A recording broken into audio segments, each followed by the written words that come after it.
Glad you have. So now let's talk about the 4 social classes. They are actually the same as the 4 elements. So the water signs are the Brahmin class of society, right? They are the teachers and counselors who show people how to be happy. And if your goal is to be a Brahmin, then you want to have as much peace as possible so you can contemplate and cultivate your inner world. A person who has important planets in water or Brahmin signs, they really focus on their inner development and they try to minimize getting distracted by the outside world. They prefer to they prefer quietness over pursuing their big mission or making a lot of money, right? They just want to be absorbed in themselves and the inner world and find peace there. Now, people with trouble planets and water signs, they will find it very hard to actually be with themselves, right? Because any time that they sort of, trying to really get in touch with their deepest feelings, they discover that there's a lot of pain, okay? And so then they have to take the time to work through those past negative experiences and process them so that they can actually have more joy and acceptance in life. And Brahmin signs really, they help us to cultivate that sort of healthy inner life, okay? Brahmin signs are there to make us feel happy in life, really, and as who we are and everything that is with us in life, because we are happy, then of course our life is going to be a good experience, right? But Brahmin signs, they really just want to have enough time and space so that they can actually find the time for themselves, and they do not want to be disturbed by the external world. Next are the fire signs, and this is the Kshatriya class of society. So Kshatriyas are the ones that want to make the important things happen, right? They're administrators, trailblazers, and adventurers. They want to prove that the more important things can actually be done, right? They're courageous, and these are the people that do things first, right? They lead others with their ideas to do great things. And Kshatriyas are those that lead and protect others and who are at the forefront of everything, right? They always push their limits. And the fire signs, of course, are about self-expression and pushing things into a new place. And in the context of leadership, that's really ideal. That's really the ideal of what a leader should be doing, right? He should be urging his people on to a better future. And Kshatriyas are really the people who lead humanity towards a better future. Whether that's a politician, an army general, or any person who is in the position to lead and inspire others. Kshatriyas, they lead by example because they can express a greater strength of humanity, and so people actually want to follow them. So the leadership quality of the fire signs or the Kshatriyas really comes from their bravery and ability to express a greater self. And so the fire signs, they're really all about self-expression. And people who are weaker in their self-expression, they look up to those who are able to express themselves more, right? And they want to follow them. So people who really are these superstars and who are lights to other people are those Kshatriya type people, and they have strong fire signs. Now, Kshatriya doesn't just mean those in the government or in the army, which is more like a traditional the traditional sense of the word Kshatriya. Kshatriya is really anyone who becomes a light for other people to follow, right? Fire is light, it's luminous, you see it, right? And people want to follow that light of those Kshatriya people. And so Kshatriyas are the leaders because of the example that they are for others. Now, the Kshatriyas, they're also those actually that make the most changes in society, because they are the ones that actually get followed by the most people. And they do so through the fire signs of Aries, Leo, and Sagittarius, right? Sometimes, Brahmins are put into a Kshatriya role of leading, right? But if they do, then you will also see that there's going to be some strong fire signs as well, right? Because the Brahmin who has no fire signs is not going to be at the forefront of the changes in human society, okay? Usually some fire signs, they always have to be there if the person, wants to really shape the world, okay? Otherwise, those, watery Brahmin signs, they just tend to isolate a person, a person just wants to be more alone and maybe work from there to benefit the world, but they will not, be those, people that they won't become those lights for people that people are going to follow, okay? And we actually see this also a lot actually in spiritual leaders even, right? When we examine like charts of, let's say spiritual leaders, we find that even if they are famous, they usually have some prominent fire signs, right? In order that they can become leaders, right? So anytime when you see some, sort of a Brahmin type person that is actually teaching people of how to be happy, who's sort of a well-wisher of everyone, but you also see that they're actually famous and they have a huge following, that is really because aside from their, aside from strong water signs, they will also actually have some fire signs actually that allow them actually to have that fire in their life so that, people can actually see them and follow them, okay? Otherwise, if they would just be sort of these, spiritually inclined people, but not have strong fire signs, they would just, just be happy to just disappear somewhere into a quiet space and to, just sort of be happy with themselves or maybe those people that are around them. So next are the earth signs, which is the Vaishya class of society. So they want to be seen as valuable, right? They want to appreciate it.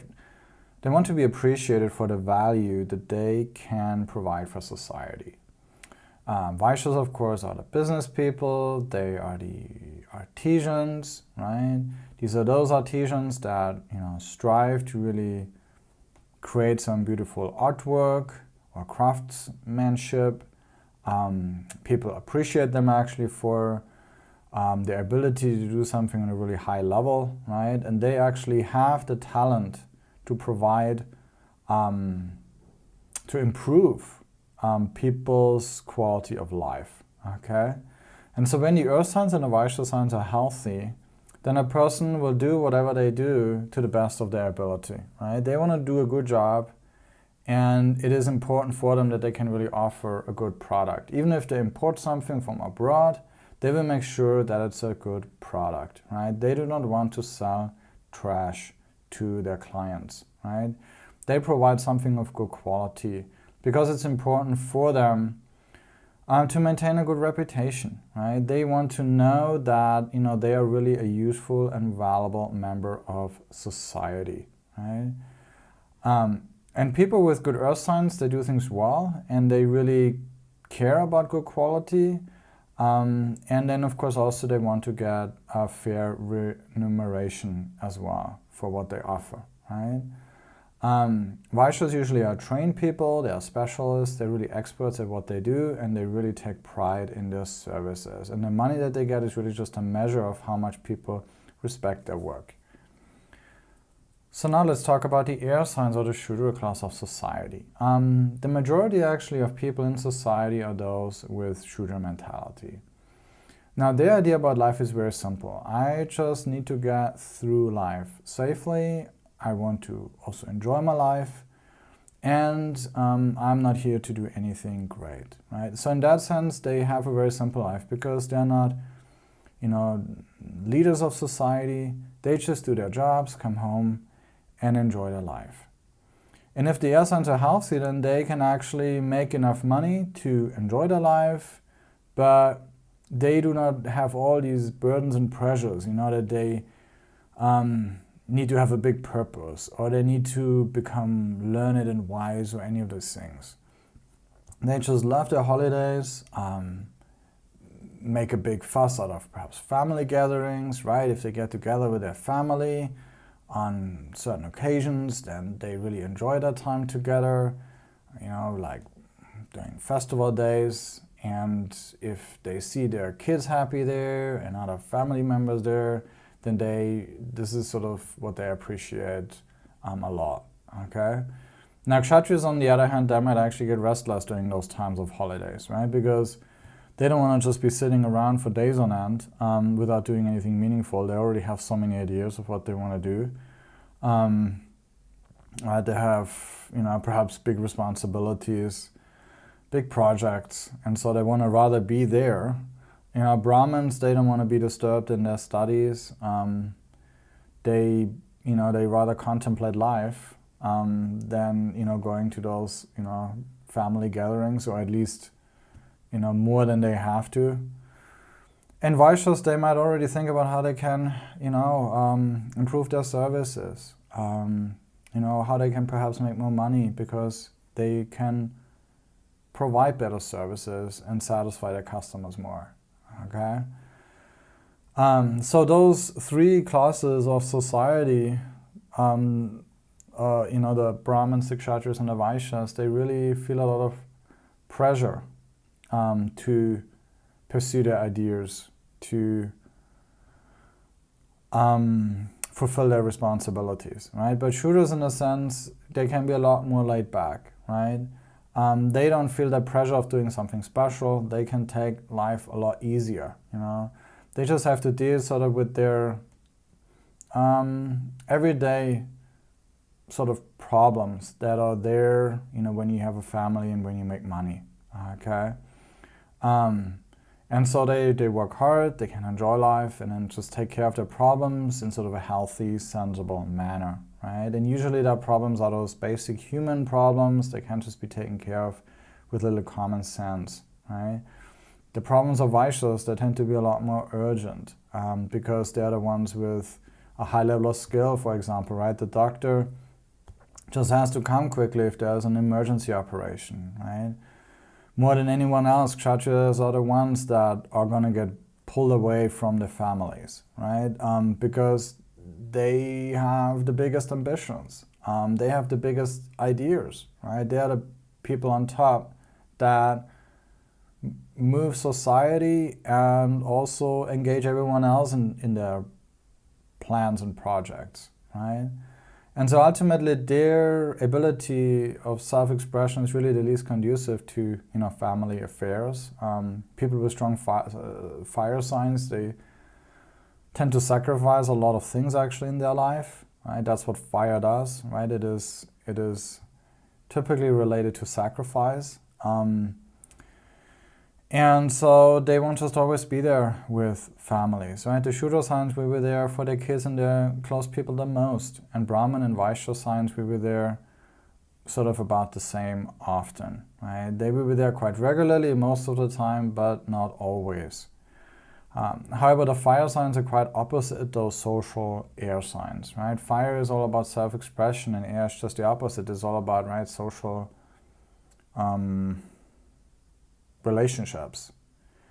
And so the air signs are always going to, air signs, they are, it's natural for them, to be with family, to be part of social gatherings, right? But fire signs, they have their own fire going on. And so they are just, they might just have basically something else to do during those times when actually, other people might actually rather, or the normal people might just rather come together with their families and, perhaps, celebrate a special festival day or weekend, okay? Life is all about balance, and we see how much balance we have in life by looking at Rahu and Ketu. Ketu is usually what we do too much, and Rahu is what we do too little, right? And that creates an imbalance. So let's say a person has like those Brahman and Vaishya signs connected to Rahu and Ketu, right? The Brahmins are concerned with their inner life and they value their own space that they can retreat to, and then they can be happy there, okay? Opposite the Brahman signs are the Vaishya signs, right? That are usually busy, they go out into the world, they want to leave their mark there. But then when a person has Rahu and Ketu in those signs, then they will focus on one at the expense of the other. And that, of course, eventually will cause huge problems, right? One person is going to exclusively focus on making money. They're going to work their ass off. But then after some time, they realize that none of their achievements are actually going to make them a slight bit happier, okay? And the other person might be so involved with their inner life, but then they realize that this doesn't really pay their bills, or their material life is just a huge mess, right? And then when they get married, then they're gonna attract all sorts of people into their life that are gonna have the same issues, and then the problems just get bigger, okay? So those opposite signs, they always need to be balanced. These opposite signs in the chart, they actually complement each other, and we need to become capable at both of them so that we can actually live with them actually side by side, right? Then we can actually feel happy and complete. And so everything that you actually learn here about this here in this course, you know, about the Rashis is gonna be really important for understanding Rahu and Ketu. Once you know basically how Rahu and Ketu function, then you can just apply all that knowledge that you learn here to Rahu and Ketu, and you will actually know very well, you know, how Rahu and Ketu function, right? The fundamental principle of Rahu and Ketu is that Ketu is usually what we accept as the only way, and Rahu is what we are usually scared of, and we're just not good at it. Okay, and so we just tend to just focus exclusively on Ketu, and we tend to neglect Rahu. Okay, and so, for example, if a person has Ketu in their social signs, right, then they will find security in doing what everyone else does. Right, they just want to sort of be like everyone else, right? They want to wear the same clothes of their friends, go to the same restaurants, maybe watch the same movies, right? There's sort of the idea that, you know, you sort of depend on others and the way that they live, and you want, and naturally you sort of just become like them, okay? But then Rahu is in the fire sign, and so a person then is actually, they feel vulnerable actually when they have to be themselves, when they have to be independent, when they actually go their own way, their own path, right? And if they do, they might, you know, they are afraid to actually lose a lot of people in their life, right? And so it becomes a very difficult situation for them because they sort of depend on other people, but at the same time they realize that they are not really feeling good about who they are, right? They're very expert in depending on others and getting what they need from others, but then at the same time they are quite confused about who they are, okay? Because Rahu is in a fire sign. They don't know what is their fire, what is their purpose, you know, how can they shine as an individual, right? How can they be confident about themselves and truly feel right about themselves, right? And this is basically something that they need to learn. And the air signs, though, are actually very important, right? It is important that we have good relationships, right? That we know how to interact properly, right? Air signs, they allow us to see the similarities that we have with people, right? So we can socialize, right? You can't socialize with people that you have nothing in common with. So people with strong air signs, they can easily find the common denominator between them and the people they are with, and then therefore they can make easily friends and, you know, socialize more easily. Okay. Whereas a person who is overly fiery, then they can socialize with others, but only really to the degree that the social interactions are based on them, right? Because they always, you know, see themselves sort of in the center and how much they can get from the interaction. And that, of course, will make them quite awkward and actually clumsy in the social interaction, right?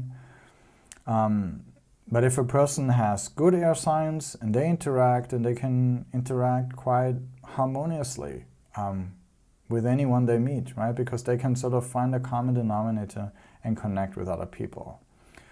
So all of these, you know, concepts that you learn in this course are really, really important. You know, they allow you to understand how the signs work. And then once we get into the actual chart analysis and prediction and Rahu and Ketu and so forth, then it will be very easy for you to do all these things, because you already know all the underlying concepts that really form the foundation of the horoscope.